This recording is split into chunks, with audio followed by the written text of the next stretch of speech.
Hey everyone, I'm Ron from HEISTMAN'S Hit the Road. Welcome to our channel. Today we're tackling a reoccurring issue with our awning by creating a simple do-it-yourself hack to fix it once and for all. After that, we'll dive into our main source of internet on the road, Starlink. We'll show you how we set up our dish and router for optimal connectivity. Finally, we'll be swapping out our rig's 2 deep cycle batteries as we get ready to leave Florida and start our journey up the East Coast.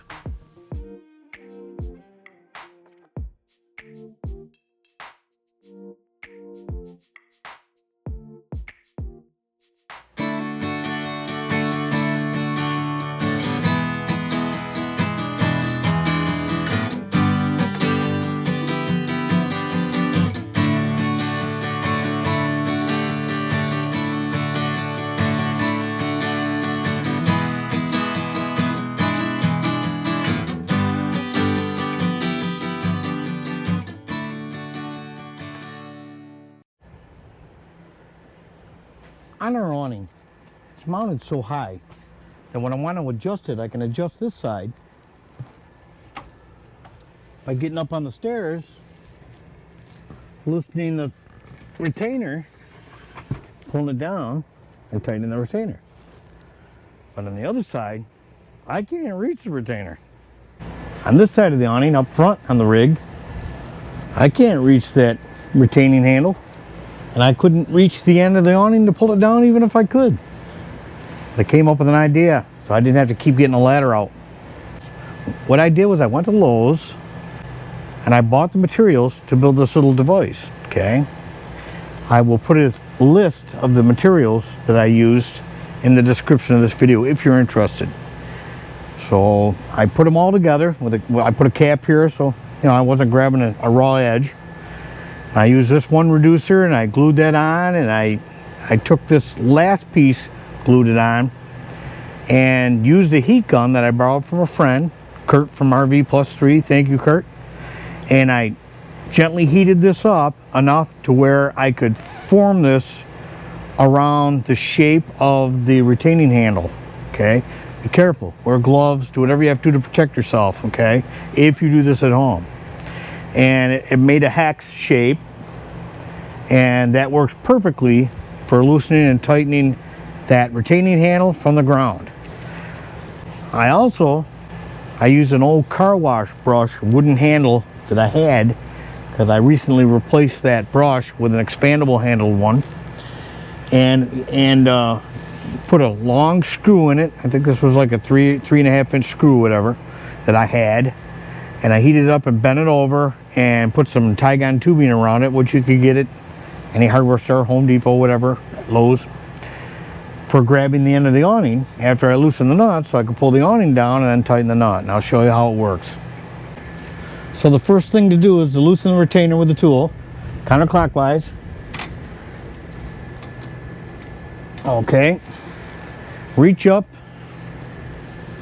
grab the top of the awning, pull it back, then use that same tool to tighten the retaining nut. That's simple. No fuss, no muss. I carry this in the basement of the rig, and I keep this in the truck. That's it. Obviously, if your awning's different, if your retainer lugs or hand knobs are different, it's probably not going to work for you, but it certainly worked for me. I've been thinking about doing it for a long time. My friend Kurt from RV+3 does have a 3D printer. We kicked around the idea of maybe figuring out how to program something in to make something that would fit over those knobs, but then it came to me one day, maybe I could heat up some PVC and form it around the knobs. It worked great. Again, I'll put the list of materials I used in the description of this video. Hope it works for you. As you can see up on the roof of our fifth wheel and up on the air conditioning unit, we have the Starlink antenna, and that's all lashed down up there. It's not going anywhere. If you saw our RV air conditioner coil cleaning video, you'll see how I do that. But no matter where you put it, what I'm about to show you should work on your rig if you can do the same thing that we did. I mean, right now, I don't permanently mount that because sometimes I can't get reception there because of a tree or an obstruction. So I put it on the front air conditioner. And if that doesn't work, sometimes I have to put it on the ground. I have to find a spot where I can get Starlink. A clear view of the north sky is required, okay? I mean, you can have some leaf cover, tree cover, but not a lot if you expect any good performance from your Starlink. Well, I'll show you how we get that cable from the Starlink. One end of that cable is up there plugged into the Starlink. The other end has to plug into the router inside. Some people put the router in their basement. People do all kinds of things. They'll run that cable through a slide seal. I don't do that. I'll show you what we do. Our rig has an outdoor kitchen, and it had a grill right here, but I know I was never going to use that cheap old grill that was in here, so I got rid of the grill and I just turned it into a storage drawer. Okay. On the other side of this kitchen is our indoor fireplace. Now, whenever this door was open, we could see light underneath that indoor fireplace. Okay, so it was like wide open through here. If light could get in here, or bugs or whatever, they could get into the rig. So I ended up, closing that all up with duct tape and stuff behind this drawer. But when we got Starlink, that's the access I use to get the cable from the inside to the outside. We'll go inside later and I'll show you what we do inside. But right now I want to show you what we do here. So every time we stop and when you want to get Starlink out, whether I'm putting it on the roof or wherever I'm putting it, I have to pull this drawer out, which is really simple. There's the latch on each side. This side you pull up, the other side you pull down, and it comes right out.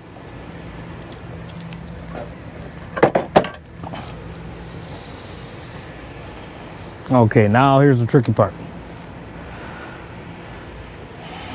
This cable that you see all coiled up is the Starlink cable. This is extra cable that I'm not using right now. Okay, it comes in, you can see this blue tie.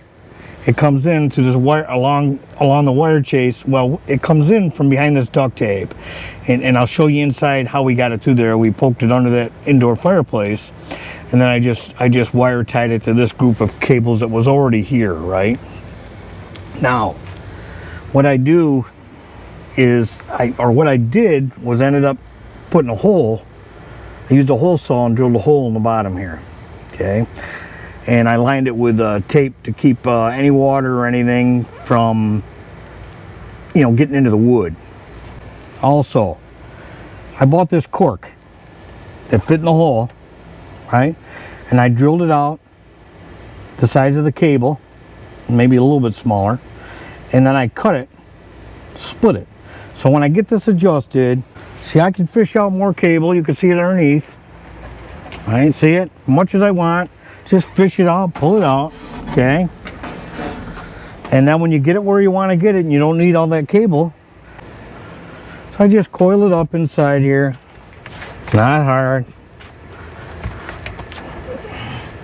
And then when I get it, tight, like right now it's tight, I'll go up about 6 inches and I'll put this cork, this rubber cork, around the cable. Okay, and then I'll put the cable in the hole. Now, no bugs can get up through there or anything. Okay, now when I have all the cable pulled up in here, including the end that connects up into the antenna, I'll put the cork back in there without the cable in it, of course, and put this golf tee down in the cork to keep anything out. And then, of course, the drawer slides right in there. That's it. As you can see right now, it runs up here and then over to the Starlink. Now we'll go inside and I'll show you what we do with the router and the cable in there. So as I told you outside, this is a gap down here. It's about as big as my finger, running the whole length of our electric fireplace that we can see light through. So that's where the Starlink cable comes through. It comes through the kitchen like I showed you, the outside kitchen, and back through, and we fished it through this crack. And then this end of the cable plugs into the router here, okay?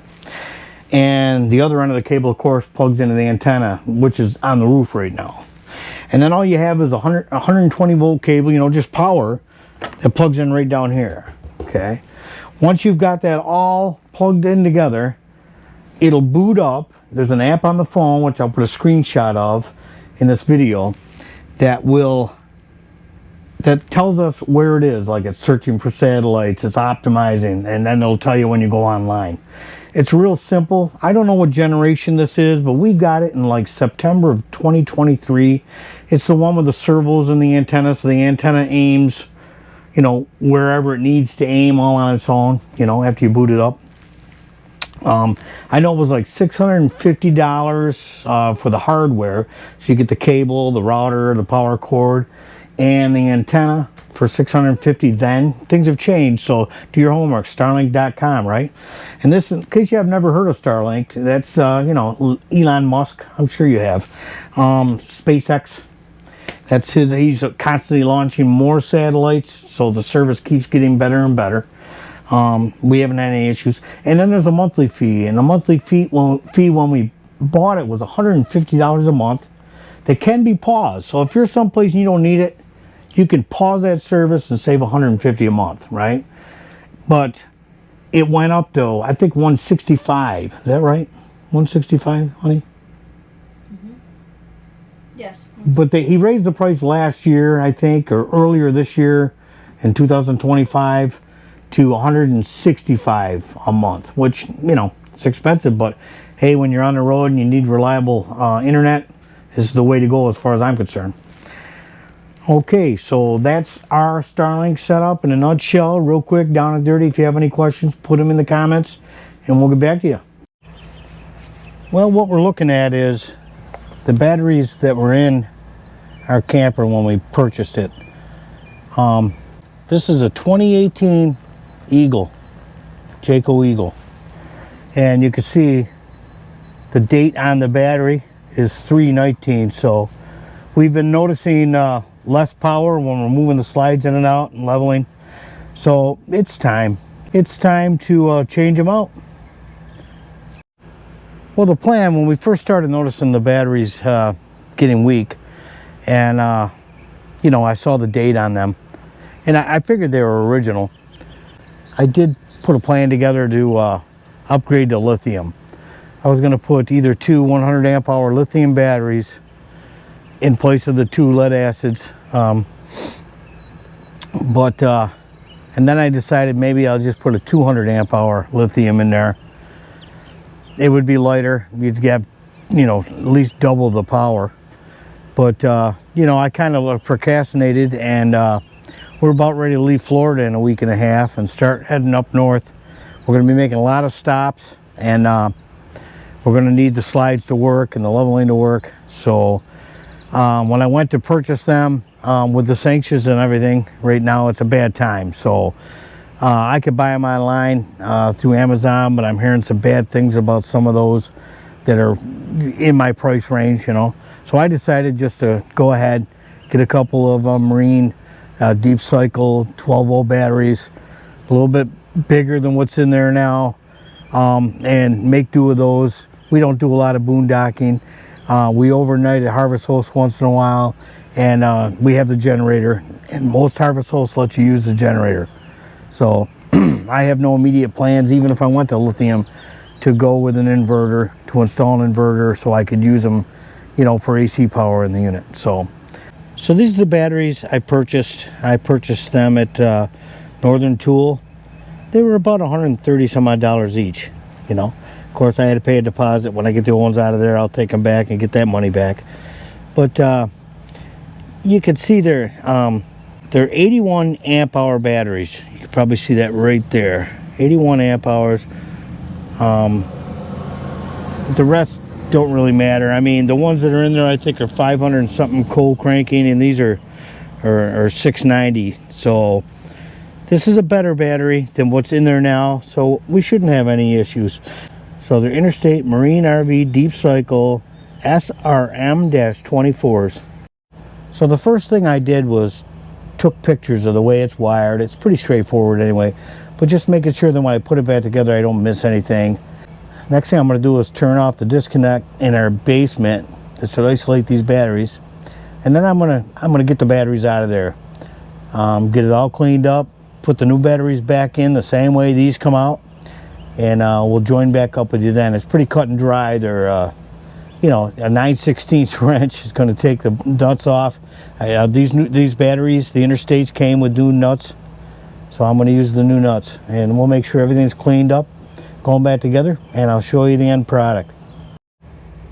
Okay, so in my basement storage area, here's the battery switch. It's off. I have no 12 volts going to the rig now. We should be good to go, all isolated. I'm hoping that disconnects the converter charge coming to the batteries. I gotta believe it's going to. I'll be real careful when I'm disassembling. Well, the batteries are all in. Okay.